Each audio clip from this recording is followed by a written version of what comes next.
On the 3rd of January, 1842, the most celebrated writer in the English-speaking world prepared to sail for America.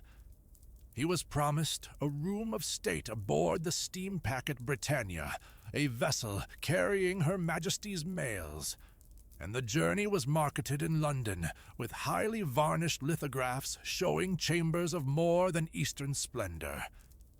The reality was a box. A profoundly preposterous, utterly impracticable box, with a mattress spread like a surgical plaster on a shelf, and a door too small to admit a suitcase.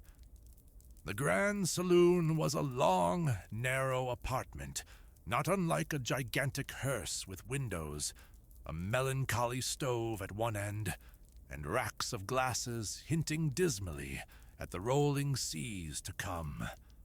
For the man who had invented Little Nell and Oliver Twist, this was not the grand departure he had imagined.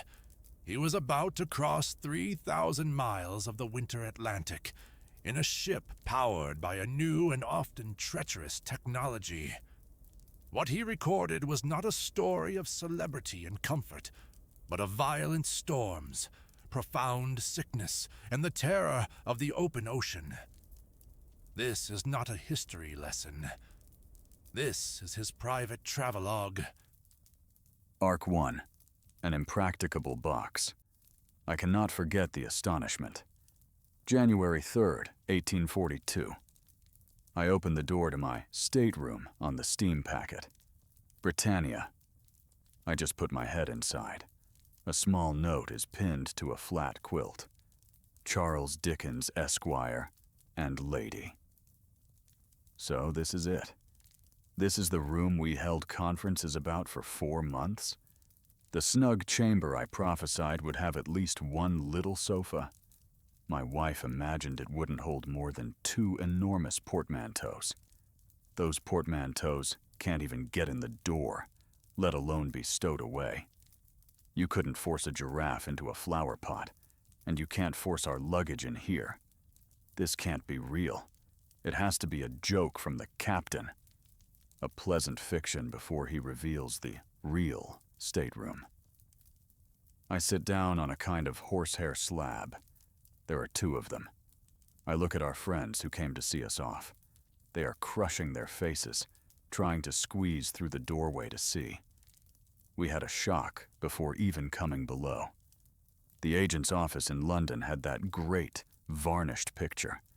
A chamber of endless perspective, filled with ladies and gentlemen in the highest state of enjoyment. But the room we passed through to get here, it was a gigantic hearse. A long, narrow apartment with a sad stove at the end, where chilly stewards warmed their hands. One of our friends, the one who made the arrangements, turned pale. He retreated, smote his forehead, and whispered, "Impossible, it cannot be." He recovered himself, a great effort. He coughed, and with a ghastly smile cried out, "Ha! The breakfast room steward, eh?" We all knew the answer. We knew the agony he suffered. He had spoken of the saloon for months. The man replied with the blunt, remorseless, naked truth. "This is the saloon, sir." Our friend actually reeled from the blow. For people so soon to part, with thousands of miles of stormy sea about to separate us, the natural thing to do was laugh. I roared. Seated on my perch in the tiny cabin, I roared until the vessel rang. Within 2 minutes, we all agreed. This stateroom was the most facetious capital contrivance possible. To have it 1 inch larger would have been a deplorable state of things. We showed how, by twining in and out like serpents, we could insinuate 4 people into it at once. We observed how airy it was, in dock. How the beautiful porthole could be kept open all day, weather permitting. There was a bullseye over the looking glass. It would make shaving a delightful process, when the ship didn't roll too much.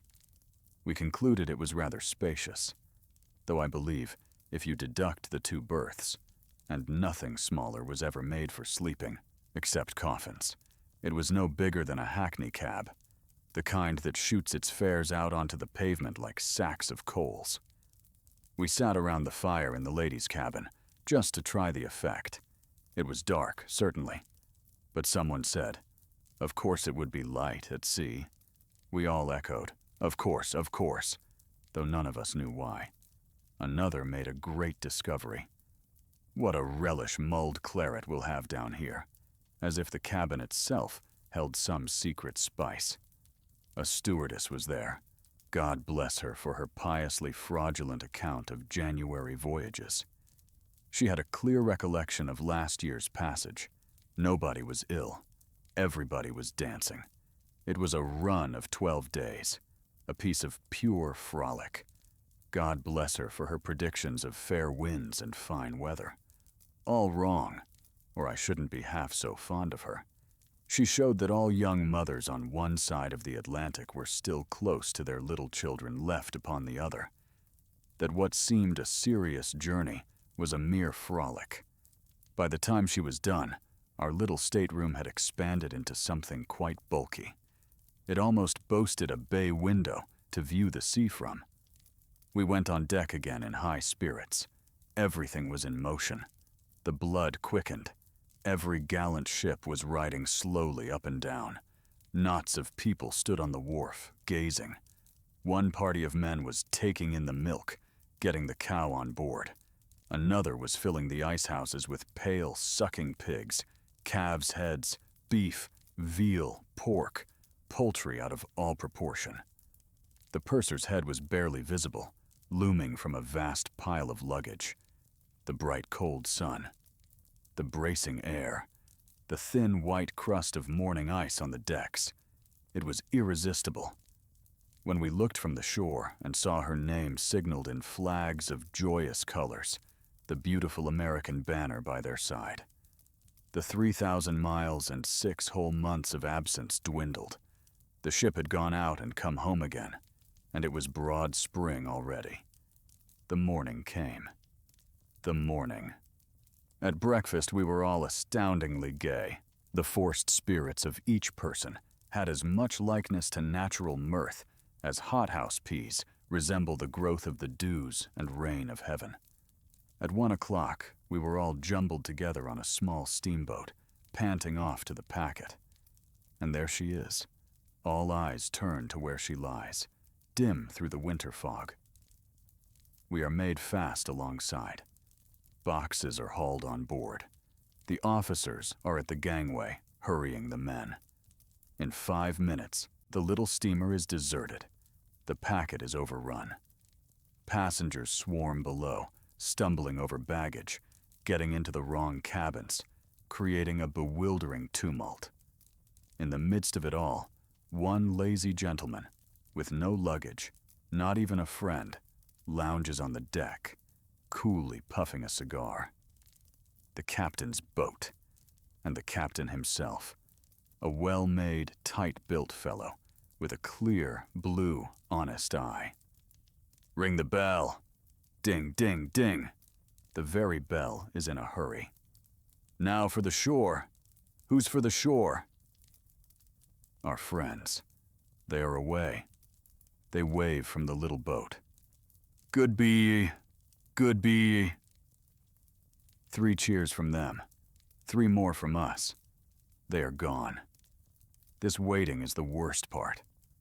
To lie here, 2 hours more in the damp fog, neither staying nor going. It lets one down into the very depths of low spirits. A speck in the mist at last. It is the boat we wait for. The captain appears with his speaking trumpet. The bags are dragged in. 3 cheers more. And as the first cheer rings, the vessel throbs like a strong giant that has just received the breath of life. The 2 great wheels turn fiercely round. The noble ship, with wind and tide astern, breaks proudly through the lashed and roaming water. 2. The passage out.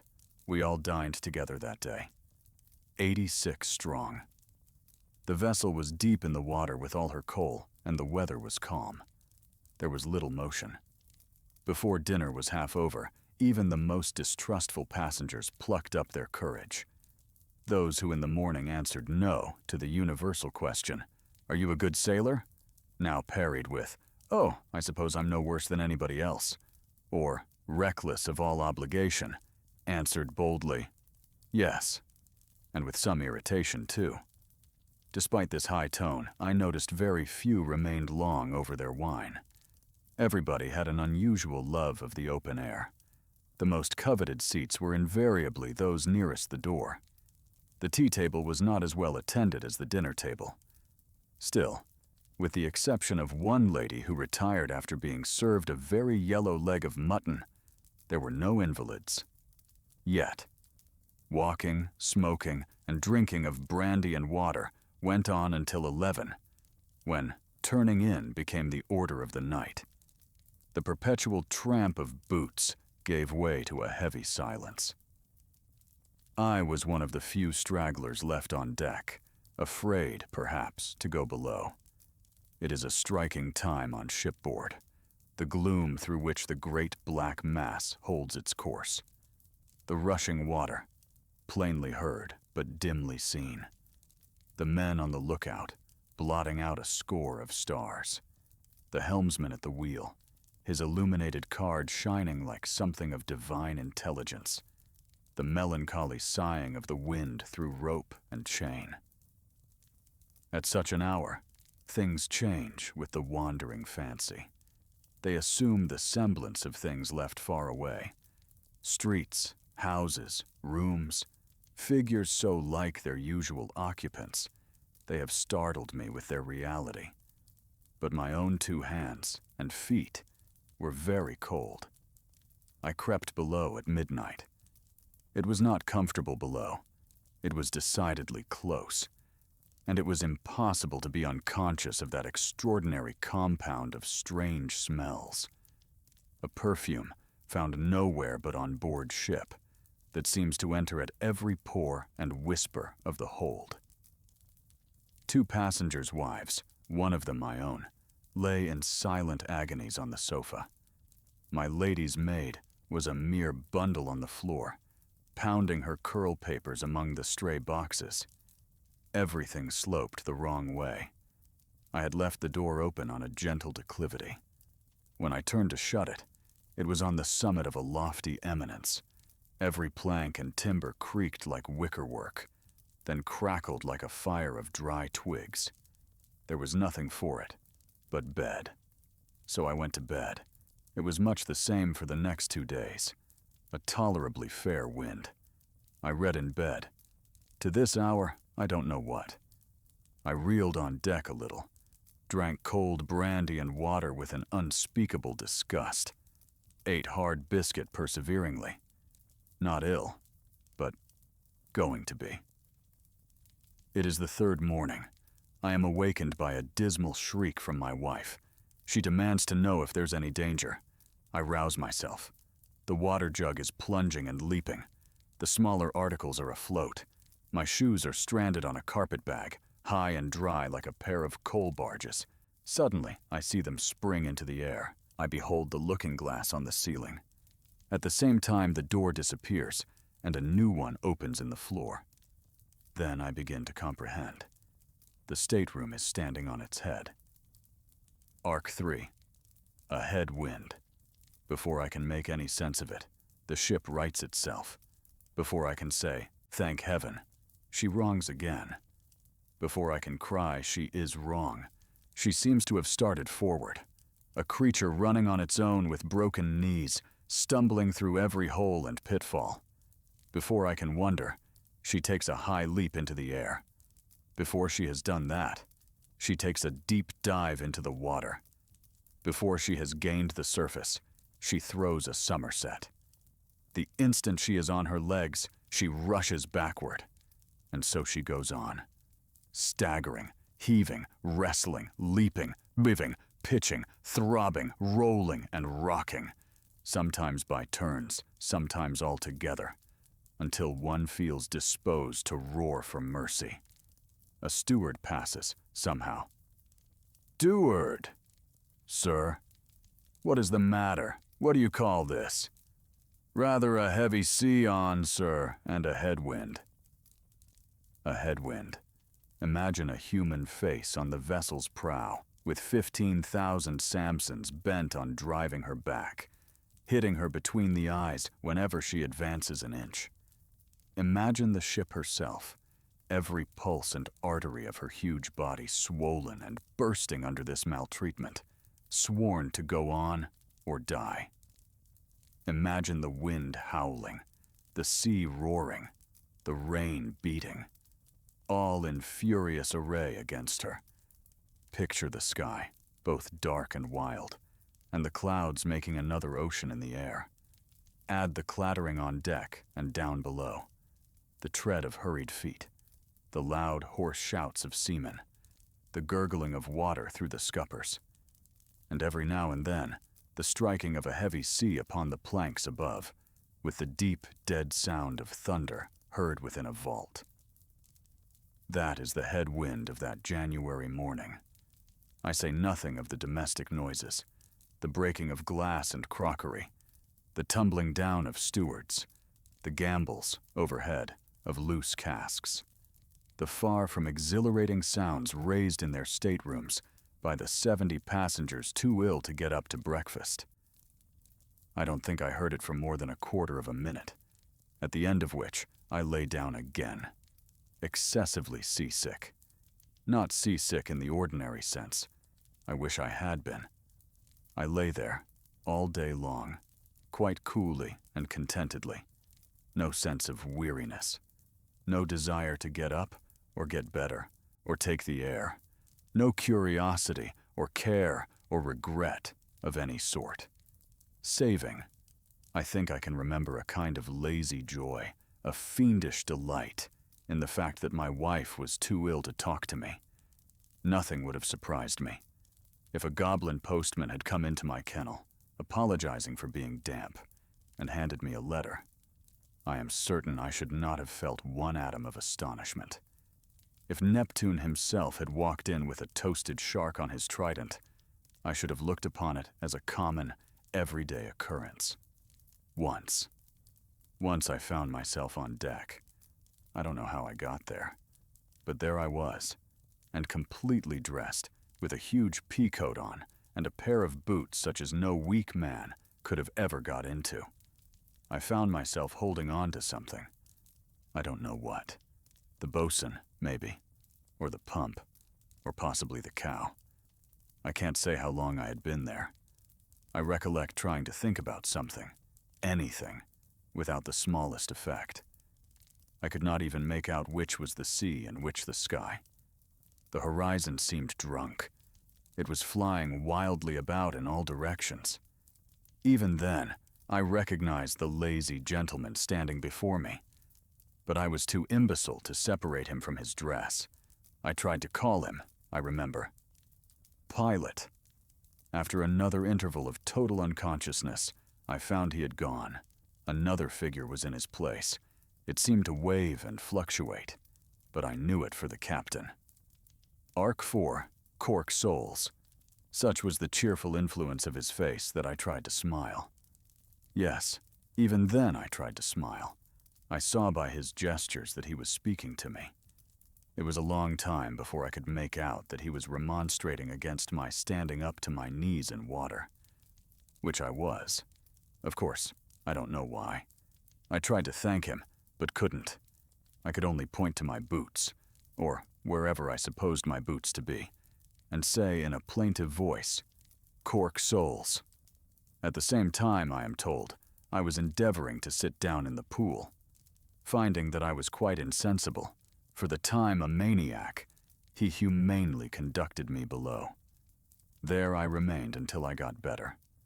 Suffering, whenever I was recommended to eat anything, an amount of anguish only second to that, endured by the apparently drowned in the process of restoration to life.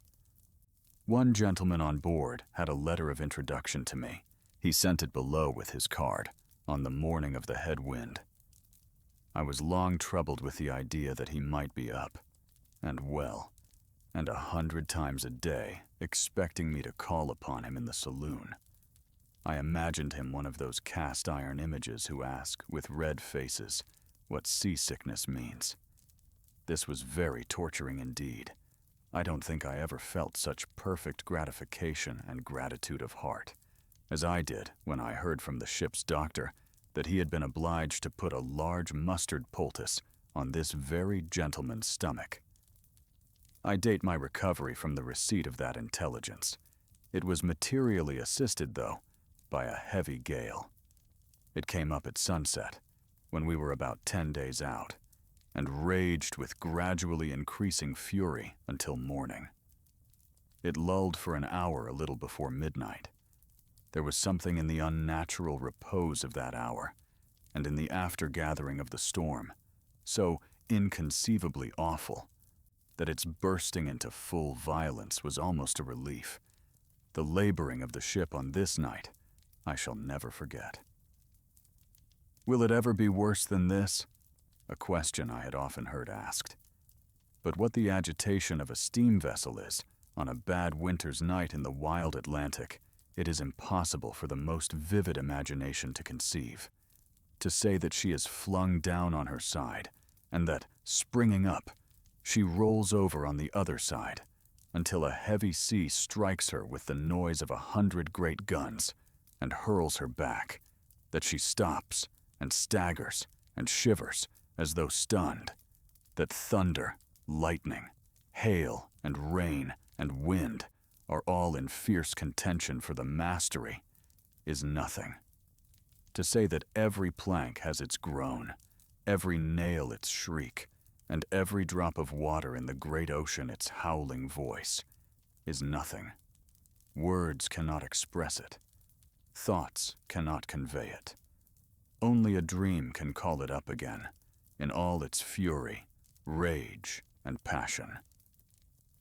And yet, in the very midst of these terrors, I was placed in a situation so exquisitely ridiculous. Arc 5. The absurdity of terror. About midnight, we shipped to sea. It forced its way through the skylights, burst open the doors above, and came raging and roaring down into the ladies' cabin. My wife and a little Scotch lady were in unspeakable consternation. This was the same Scotch lady who had earlier sent a message to the captain, requesting him to attach a steel lightning conductor to the top of every mast. They and the handmaid were in such ecstasies of fear, I scarcely knew what to do. I thought of a restorative, hot brandy and water. I procured a tumbler full without delay. It was impossible to stand or sit without holding on. They were all heaped together in one corner of the sofa. When I approached with my specific, ready to administer it, what was my dismay to see them all roll slowly down to the other end. And when I staggered to that end and held out the glass once more, how immensely baffled were my good intentions by the ship giving another lurch, and they're all rolling back again. I suppose I dodged them up and down this sofa for at least a quarter of an hour, without reaching them once. By the time I did catch them, the brandy and water was diminished by constant spilling to a teaspoonful. To complete the group, you must recognize in this disconcerted dodger an individual very pale from seasickness, who had last shaved at Liverpool, whose only articles of dress were a pair of dreadnought trousers, a blue jacket, no stockings, and one slipper. Even then, I had as strong a sense of its absurdity as I have now. I could no more help laughing than I can at any other comical incident happening under the most favorable circumstances. The outrageous antics of that ship next morning made bed a practical joke, and getting up an impossibility. But the desolation that met my eyes when I literally tumbled up on deck at noon, I never saw anything like it.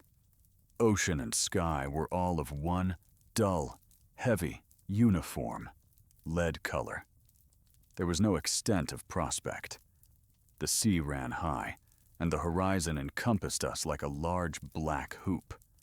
Seen from the wet and rolling decks, it only impressed one, giddily and painfully. In the gale of last night, The lifeboat had been crushed by one blow of the sea. There it hung, a faggot of crazy boards. The planking of the paddle boxes had been torn sheer away. The wheels were exposed and bare, whirling and dashing their spray about the decks at random. Chimney, white with crusted salt. Topmasts struck. Storm sails set. Rigging all knotted, tangled, wet, and drooping. A gloomier picture it would be hard to look upon. I was now comfortably established by courtesy in the ladies' cabin. There were only 4 other passengers besides ourselves. First, the little Scotch lady. Secondly and thirdly, an honest young Yorkshireman, carrying his beautiful young wife to New York. He had been married but a fortnight. She was Arc 6, Aftermath. Charles Dickens and the Britannia would eventually arrive in Halifax after 18 days at sea, a journey that felt like an eternity. The experience of the crossing, its violence and its absurdity, would color his entire perception of America before he ever set foot on its soil. He was greeted as a literary hero, but the memory of the head wind, the crushed lifeboat, and the long nights spent listening to the groaning of the ship never left him. It was a stark reminder that for all the promise of a new age of steam and speed, the old gods of the ocean still held dominion. There are more voices in the archive waiting to be read.